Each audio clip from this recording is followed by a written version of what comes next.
1 Kings chapters 3 and 4.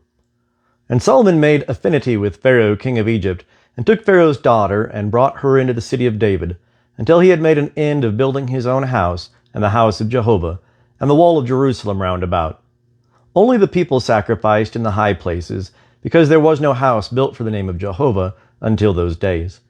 And Solomon loved Jehovah, walking in the statutes of David his father. Only he sacrificed and burnt incense in the high places. And the king went to Gibeon to sacrifice there, for that was the great high place. 1,000 burnt offerings did Solomon offer upon that altar. In Gibeon Jehovah appeared to Solomon in a dream by night, and God said, Ask what I shall give thee. And Solomon said, Thou hast showed unto thy servant David my father great loving kindness, according as he walked before thee in truth and in righteousness and in uprightness of heart with thee. And thou hast kept for him this great loving kindness, that thou hast given him a son to sit on his throne, as it is this day. And now, O Jehovah, my God, thou hast made thy servant king instead of David my father, and I am but a little child. I know not how to go out or come in. And thy servant is in the midst of thy people, which thou hast chosen, a great people, that cannot be numbered nor counted for multitude. Give thy servant therefore an understanding heart to judge thy people, that I may discern between good and evil. For who is able to judge this thy great people? And the speech pleased the Lord, that Solomon had asked this thing. And God said unto him, Because thou hast asked this thing, and hast not asked for thyself long life, neither hast asked riches for thyself, nor hast asked the life of thine enemies, but hast asked for thyself understanding to discern justice, behold, I have done according to thy word. Lo, I have given thee a wise and an understanding heart, so that there hath been none like thee before thee, neither after thee shall any arise like unto thee. And I have also given thee that which thou hast not asked, both riches and honor, so that there shall not be any among the kings like unto thee all thy days.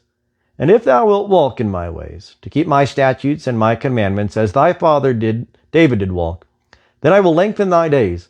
And Solomon awoke, and behold, it was a dream. And he came to Jerusalem, and stood before the ark of the covenant of Jehovah, and offered up burnt offerings, and offered peace offerings, and made a feast to all his servants. Then there came 2 women that were harlots unto the king, and stood before him. And the one woman said, O my lord, I and this woman dwell in one house, and I was delivered of a child with her in the house. And it came to pass the 3rd day after I was delivered, that this woman was delivered also, and we were together. There was no stranger with us in the house, save we 2 in the house. And this woman's child died in the night, because she lay upon it. And she arose at midnight, and took my son from beside me, while thy handmaid slept, and laid it in her bosom, and laid her dead child in my bosom. And when I rose in the morning to give my child suck, behold, it was dead. But when I had looked at it in the morning, behold, it was not my son whom I did bear. And the other woman said, Nay, but the living is my son, and the dead is thy son. And this said, No, but the dead is thy son, and the living is my son. Thus they spake before the king. Then said the king, The one saith, This is my son that liveth, and thy son is the dead. And the other saith, Nay, but thy son is the dead, and my son is the living. And the king said, Fetch me a sword. And they brought a sword before the king. And the king said, Divide the living child in 2, and give half to the one and half to the other. Then spake the woman whose the living child was unto the king, for her heart yearned over her son. And she said, O my lord, give her the living child, and in no wise slay it. But the other said, It shall be neither mine nor thine, divide it. Then the king answered and said, Give her the living child, and in no wise slay it, she is the mother thereof. And all Israel heard of the judgment which the king had judged, and they feared the king, for they saw that the wisdom of God was in him to do justice.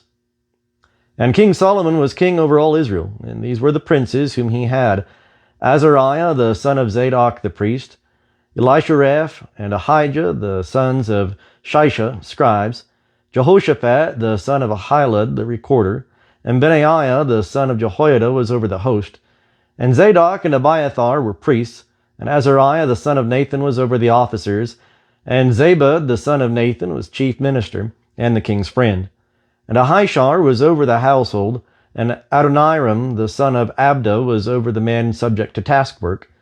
And Solomon had 12 officers over all Israel, who provided victuals for the king and his household. Each man had to make provision for a month in the year.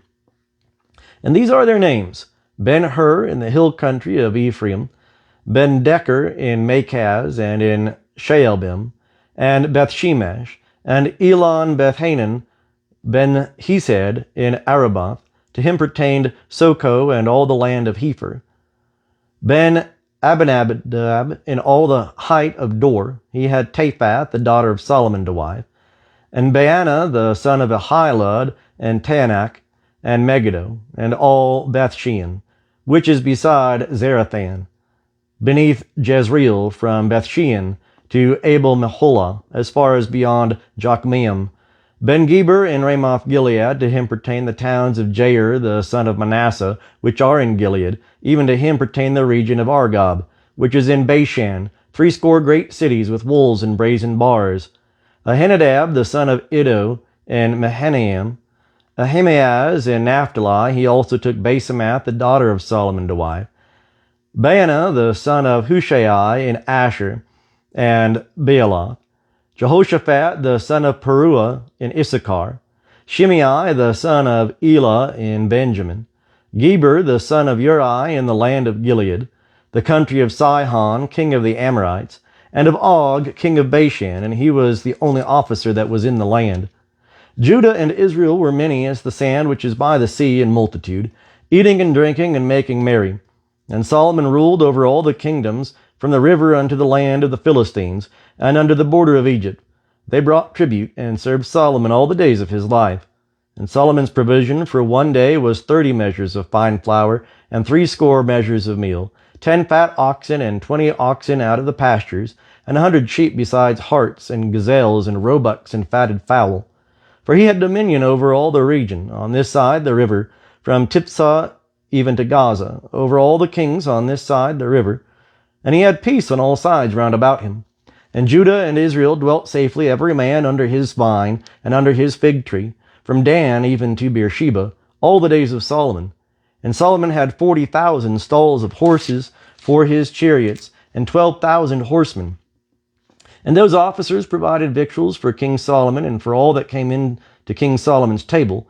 Every man in his month they let nothing be lacking. Barley also, and straw for the horses, and swift steeds, brought they unto the place where the officers were, every man according to his charge. And God gave Solomon wisdom and understanding, exceeding much, and largeness of heart, even as the sand that is on the seashore. And Solomon's wisdom excelled the wisdom of all the children of the east, and all the wisdom of Egypt, for he was wiser than all men, than Ethan the Ezrahite, and Heman, and Calcol, and Darda, the sons of Mahol, and his fame was in all the nations round about. And he spake 3,000 proverbs, and his songs were 1,005. And he spake of trees from the cedar that is in Lebanon, even unto the hyssop that springeth out of the wool. He spake also of beasts, and of birds, and of creeping things, and of fishes. And there came of all peoples to hear the wisdom of Solomon, from all kings of the earth, who had heard of his wisdom. Proverbs chapter 1. The Proverbs of Solomon, the son of David, king of Israel, to know wisdom and instruction, to discern the words of understanding, to receive instruction in wise dealing, in righteousness and justice and equity, to give prudence to the simple, to the young man knowledge and discretion, that the wise man may hear and increase in learning, and the man of understanding may attain unto sound counsels, to understand a proverb and a figure, the words of the wise and their dark sayings. The fear of Jehovah is the beginning of knowledge, but the foolish despise wisdom and instruction. My son, hear the instruction of thy father, and forsake not the law of thy mother. For they shall be a chaplet of grace unto thy head, and chains about thy neck. My son, if sinners entice thee, consent thou not. If they say, Come with us, let us lay wait for blood, let us lurk privily for the innocent without cause. Let us swallow them up alive as Sheol, and whole as those that go down into the pit. We shall find all precious substance. We shall fill our houses with spoil. Thou shalt cast thy lot among us. We will all have one purse. My son, walk not thou in the way with them. Refrain thy foot from their path, for their feet run to evil, and they make haste to shed blood. For in vain is the net spread, and in the sight of any bird. And these lay wait for their own blood. They lurk privily for their own lives. So are the ways of every one that is greedy of gain. It taketh away the life of the owners thereof. Wisdom crieth aloud in the street, she uttereth her voice in the broad places. She crieth in the chief place of concourse, at the entrance of the gates. In the city she uttereth her words. How long, ye simple ones, will ye love simplicity? And scoffers delight them in scoffing, and fools hate knowledge. Turn you at my reproof. Behold, I will pour out my spirit upon you. I will make known my words unto you. Because I have called, and ye have refused. I have stretched out my hand, and no man hath regarded. But ye have set at naught all my counsel, and would none of my reproof. I also will laugh in the day of your calamity. I will mock when your fear cometh, when your fear cometh as a storm, and your calamity cometh on as a whirlwind. When distress and anguish come upon you, then will they call upon me, but I will not answer. They will seek me diligently, but they shall not find me.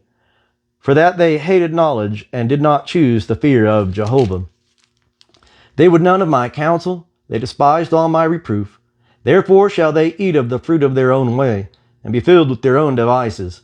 For the backsliding of the simple shall slay them, and the careless ease of fools shall destroy them. But whoso hearkeneth unto me shall dwell securely, and shall be quiet without fear of evil.